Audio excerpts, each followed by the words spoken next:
प्याज की उन्नत खेती यूट्यूब चैनल पर एक बार फिर आप सभी मित्रों का स्वागत, सभी कृषक बंधुओं का स्वागत, सभी व्यापारी बंधुओं का स्वागत, वंदन, अभिनंदन। सभी किसान मित्रों को आज मैं 3 से 4 दिनों के बाद आप लोगों से रूबरू हो रहा हूँ। तो ऐसे में किसान मित्रों मुझे माफ़ कीजिएगा, क्योंकि मैं 3 दिनों से बाहर था, ट्रेवल पे था, इसलिए मैंने किसी भी प्रकार से आप लोगों की जो जानकारियां हैं उनको मैं आपको वीडियो के माध्यम से नहीं दे पाया। आज हम बात करने वाले हैं प्याज के भाव के विषय में, नर्सरी के विषय में। तो पहले हम बात करते हैं कि सरकार ने एक एक्सप्रेस चलाई है जिसका नाम है कांदा एक्सप्रेस। सरकार को सिर्फ और सिर्फ इस समय त्योहारी मांग जो निकलने वाली है और जो चल रही है उसका डर सताने लगा है कि कहीं प्याज त्योहारी सीजन में महंगा ना हो जाए। तो सीधे सीधे किसानों की जेब पर डाका डाला जा रहा है भारतीय सरकार के द्वारा। भारत की सरकार यह चाहती है कि किसी भी कंडीशन में, चाहे कुछ भी हो जाए, प्याज का बाजार 40 रुपये से ऊपर नहीं जाना चाहिए। जबकि महाराष्ट्र की मंडियों में 45 से 50 रुपये के बीच में प्याज का बाजार चल रहा है। एमपी की मंडियों में 40 रुपये हाईएस्ट है, बाकी 35 से 40 रुपये के बीच में बाजार पिछले 1 महीने से देखा जा रहा है। सरकार किसी भी कंडीशन में प्याज के बाजार को ऊपर बढ़ने देना नहीं चाहती है, लेकिन सरकार इस वक्त बौखलाई हुई है। विज्ञापनों के माध्यम से, टीवी चैनलों के माध्यम से, अखबारों के माध्यम से वह यह बताना चाहती है कि हम भारत में प्याज की आपूर्ति पर्याप्त रूप से कर रहे हैं, और एक तरफ वह बताना चाहती है कि हमने किसानों को राहत देने के लिए 20% ड्यूटी को हटा दिया है। अब एक तरफ तो ड्यूटी को हटाकर निर्यात को बढ़ा रही है, दूसरी तरफ खुद जब आपने 4.5 लाख टन प्याज एनसीसीएफ और नाफिड के माध्यम से खरीदा किसानों का, तो वह प्याज आपका कहाँ गया? जब आप वापस से नासिक की मंडियों से, महाराष्ट्र की मंडियों से प्याज खरीदकर रैंक भर रहे हैं, रैंक गुवाहाटी, लखनऊ और कानपुर, दिल्ली, सभी जगह सेंटरों पर जहां पर मध्य प्रदेश का प्याज अधिक मात्रा में 80% जाता है, वहां पर आप लोगों ने रेक लगा दी है। तो सरकार कहीं ना कहीं बौखलाई हुई है। किसान मित्रों, यदि आपके पास में अभी भी 150 कट्टे प्याज रखे हुए हैं, बहुत सारे किसान मित्रों के पास में ज़्यादा भी रखे हुए हैं, क्योंकि जिन किसान मित्रों ने प्याज का अच्छा रेट हमेशा से लिया है वह बहुत मजबूत है और उन्होंने अभी तक अपने माल को स्टॉक करके रखा है। करीबन बड़े किसानों के पास में 25 से 30% का स्टॉक अभी बचा हुआ है, और जो छोटे किसान हैं उनके पास में मात्र 5 से 7% का स्टॉक है। यदि कुल मिलाकर मध्य प्रदेश का स्टॉक यदि देखा जाए, महाराष्ट्र का यदि स्टॉक देखा जाए, तो किसानों के पास में कोई विशेष ज़्यादा माल नहीं है। टोटल एवरेजन 5 से 7% माल पुराना बचा हुआ है।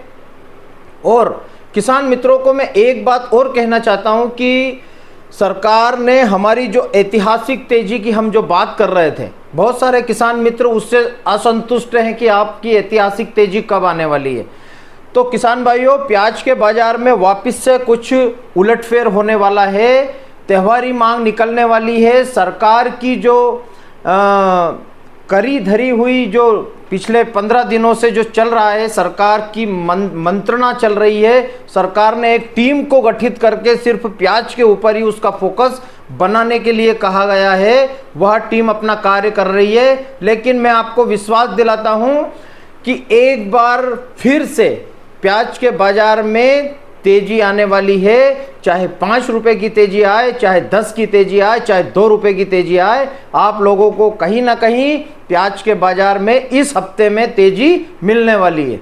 और किसान मित्रों से कहना चाहता हूं कि दिवाली से पहले आपके पास में यदि 25% माल बचा हुआ है तो आप उसमें से 20% माल का विक्रय इसी हफ्ते में थोड़ा थोड़ा करके कर दें। यदि आपके पास में 1000 कट्टे हैं तो इस हफ्ते में 6 दिन में आप 100 कट्टे ले जाकर मंडी में बेचें, ताकि दिवाली के बाद जब अलवर का प्रेशर बढ़ेगा, यदि किसी प्रकार से प्राकृतिक घटनाएं ना हो, यदि अलवर में, राजस्थान में अभी पानी गिर जाए, बरसात गिर जाए, तो कहीं ना कहीं वह 5 से 7 दिन लेट जरूर हो सकता है। बाकी अलवर में बहुत शानदार फसल लगी हुई है और बहुत अच्छी फसल आने वाली है, इसलिए पुराने माल का स्टॉक कम करें, ताकि हमारे अलवर के, राजस्थान के, महाराष्ट्र के जिन किसान मित्रों ने प्याज लगाया हुआ है, मध्य प्रदेश के खंडवा बेल्ट में, रतलाम बेल्ट में जो प्याज लगा हुआ है, उन किसान मित्रों को भी प्याज का अच्छा दाम मिले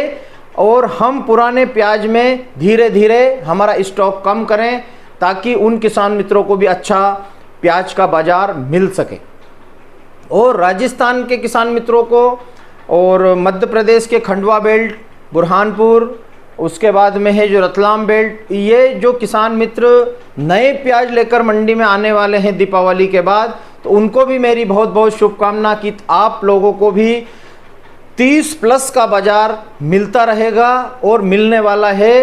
पुराने प्याज जिन किसान मित्रों के पास में स्टॉक रखा हुआ है, वह कुछ माल दिवाली के पहले निकालें और कुछ माल दिवाली के बाद में अपना स्टॉक खत्म करें, क्योंकि सरकार बिल्कुल प्याज के पीछे पड़ी हुई है, प्याज के भाव के पीछे पड़ी हुई है।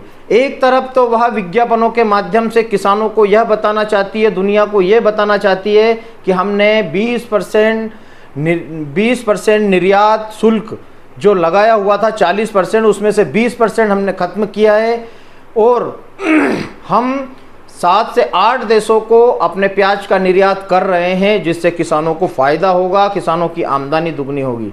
और एक तरफ सरकार ट्रेनों के माध्यम से सेंटरों पर माल पहुंचा रही है, जिससे व्यापारी बंधुओं को बहुत परेशानी हो रही है।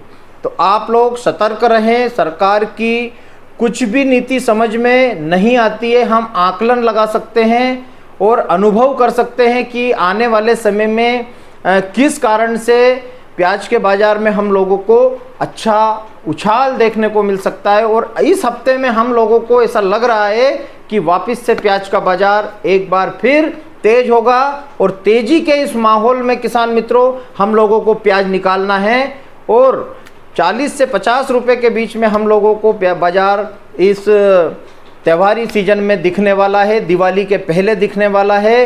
तो सभी किसान मित्रों से मैं यही अनुरोध करूंगा कि दिवाली अच्छे से मने, अच्छे से हम दिवाली मनाएं। और जिन किसान मित्रों ने अभी नर्सरी का कार्य प्रारंभ नहीं किया है, उन किसान मित्रों से भी मैं कहना चाहता हूं कि खेत की अच्छी तैयारी करें, बेसल डोज उसमें अच्छा डालें, जिससे नर्सरी अच्छी रहे, उगने के बाद कटे नहीं, मरे नहीं, पीली नहीं पड़े।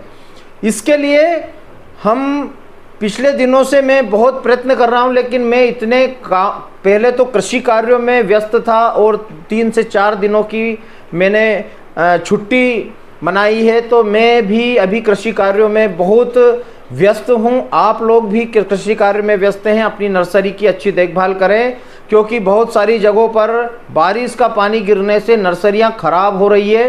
तो आप लोग अपनी नर्सरी की तैयारी अच्छी करें और उसमें अच्छा बेसल डोज डालें, अच्छी दवाइयों का उपयोग करें, जो मैं अपने वीडियो में आप लोगों को समय समय पर बताता रहूँगा और बताने वाला हूँ। तो बने रहे मेरे साथ प्याज की उन्नत खेती यूट्यूब चैनल पर। जय किसान, जय जवान, जय बलराम।